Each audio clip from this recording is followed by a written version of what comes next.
Riddle me this. Who is the first black female superhero? Not Ironheart, not Storm, not even Nubia. The first black female superhero is Marion Michaels, aka the Butterfly, created in 1971 by Gary Friedrich, who you may know as the creator of Ghost Rider. But where's she from? What's her story? And how do you own her? The company that created her was the short-lived Skywald Publications, a comic publisher that existed from 1970 to 1975, founded by Israel Waldman and former Marvel Comics production manager Sol Brodsky. Skywald primarily focused on producing black and white horror comics, which were a mix of original content alongside reprints of old horror comics made by Avon. But in order to expand their readership, they also dabbled in various other genres of comic books, including Western comics, crime fiction comics, even a magazine dedicated to Judy Garland. But funnily enough, they didn't put a lot of effort in the genre that we most associate with comics: superheroes. Not to say that they didn't do it at all, as in 1971, they would release a series known as Hell Rider as their first forte in the superhero genre, which would release 2 issues before quietly being shelved to make room for the Judy Garland magazines. Issue 1 serving as an introduction to the protagonists. Meanwhile, issue 2 would be basically what I assume a standard issue of the book would be moving forward had they not cancelled it. The format being that we would get at least 3 stories per issue, one about the eponymous Hell Rider, a motorcycle riding flamethrowing superhero. Hey, wait a minute! One about a motorcycle gang called the Wild Bunch, their members being known as Animal, Deke, Slinker, Curly, and Ruby. And of course, one story would be about the Butterfly, with the 3 stories sometimes intersecting, with issue 1 actually serving as an overarching story arc that affected all 3 comics. You're free to read them for yourself, but I'm going to give a bit of a recap of what happens, mostly focusing on the Butterfly's role in the story, because she's arguably the most interesting character of the bunch. So I guess, spoiler warning if you want to go into the story blind. Issue 1 begins with the Hell Rider fighting a criminal gang before flashing back to his youth, revealing that he was once a spoiled rich kid named Brick Reese, who left home to find himself, running into the Wild Bunch and joining up with them before he's drafted into Vietnam. After getting injured, he volunteers to be experimented on the condition that he gets to return home. The experiments give him super strength, but only for around a day at a time, usually having to rest and then gain it back later. After he returns home, he gets a job in his uncle's law firm, where he meets up with a musician named Julie Storm, who invites him to a party, where the masked gang members from the beginning of the book, who were revealed to be called the Catmen, led by a man named Claw, are kidnapping Julie Storm for giving away boots that contained $1 million worth of heroin sewn into them. Who'd she give them to, you may ask? A cabaret singer friend of hers named Marion Michaels, who they confront in order to get the boots back. Marion dons her superhero persona, using her gadgets, wings that have a light that blind people, and a jetpack to help her to fly, in order to hold them off and pursue them. After getting the boots back, she runs into the Wild Bunch, and they split up to get the boots away and meet up with Reese, who they don't know is the Hell Rider. The Wild Bunch are able to find out the Catmen's true intentions. They are using their heroin sales to fund a fascist takeover of America. But they get defeated by the end of the book, with the twist being that the Claw was actually Hell Rider's uncle the whole time. The second issue doesn't have connecting stories, so we can just focus on the Butterfly's tale. No, not in that way. This isn't Marvel Rivals, jeez. While Marion is doing a show, an assassin seemingly almost kills a United States senator, even as the senator was guarded by a black FBI agent named Tony Morris.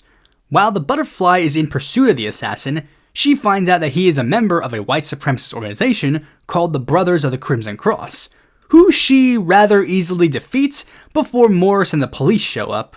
How'd he know to show up here? Well, because he put a tracking device on the senator who he was guarding, who's revealed to be the leader of the group. Morris and Marion flirt for a bit, then the issue ends. And to channel the bringer of light, these comics are fine for what they are.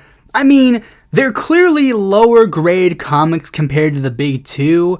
The biggest draw obviously being that these comics are meant for a more mature audience. I mean, there's a lot of things in this comic that I actually could not show you. Not too much, but enough that...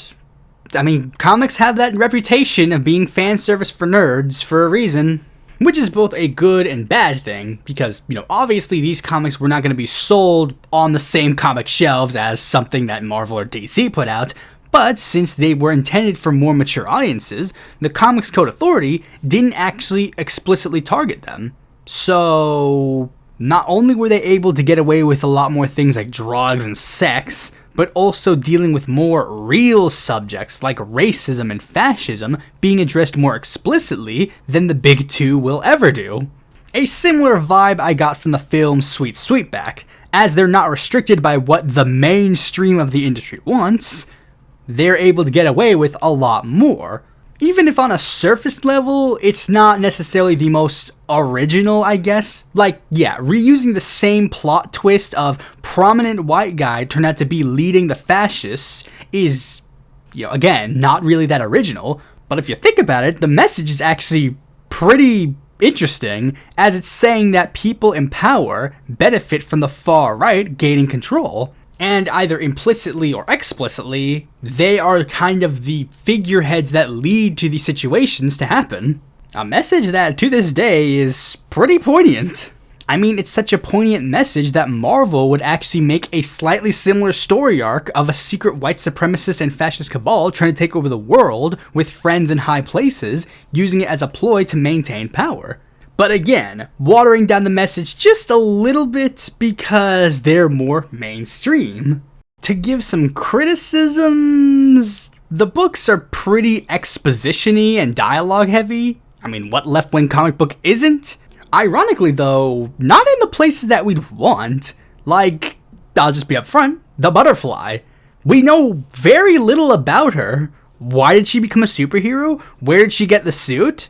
They tease that they're going to reveal it sooner or later, but of course, the book got cancelled before we got an answer. In fairness, does she really need an excuse to go around beating up white supremacists?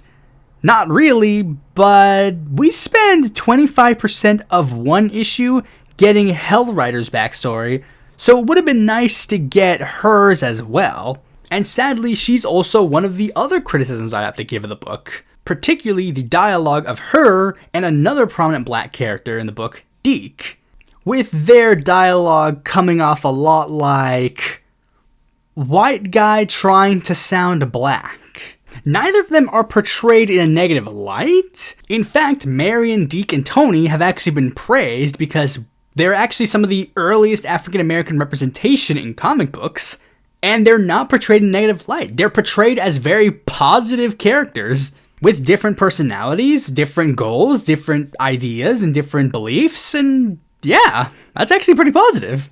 Then again, we do have to acknowledge that even in other forms of media, positive portrayals at the time period can have a lot of growing pains. But then again, other forms of media have very much negative interpretations of African Americans, so take it what you will, I guess. It's a shame that this character has been shelved forever, and there's no way you can actually fix any of the issues that I have with her, or just continue the story from where they left off. Oh no, wait, yes you can! Because as I mentioned very early on in the video, you all own this character now. Because due to a massive error in publication, the publishers forgot to submit the proper copyrights to the characters. As copyright law of the time clearly states, from the time of first publication, all the copies of the work published with the authority of the author or other copyright proprietor shall bear the symbol accompanied by the name of the copyright proprietor and the year of first publication, placed in such manner and location as to give reasonable notice of claim of copyright. And sure enough, none of that appears in Hellriders #1, so every character in these 2 issues is in the public domain, free for anyone to use for any project without permission from the original publisher. Meanwhile, characters that eclipse her in age still have a ways to go before you can use them, because a couple of greedy execs preferred money over story. I mean, if we're gonna have the comic book movie industry be regurgitating a bunch of characters in audio-visual media, maybe use some characters nobody's heard of like her? That way we can actually expand her story, because clearly there's a lot of potential here. I'd be interested in seeing something of hers down the line. I'm sure a lot of you would too. Hopefully this message doesn't go unheard, and the butterfly can spread her wings and fly once more. Thanks for watching this video. Be sure to like, comment, share, subscribe, and click the bell to notify when a future video of mine comes out. And if you want more content from me, consider supporting me on Patreon.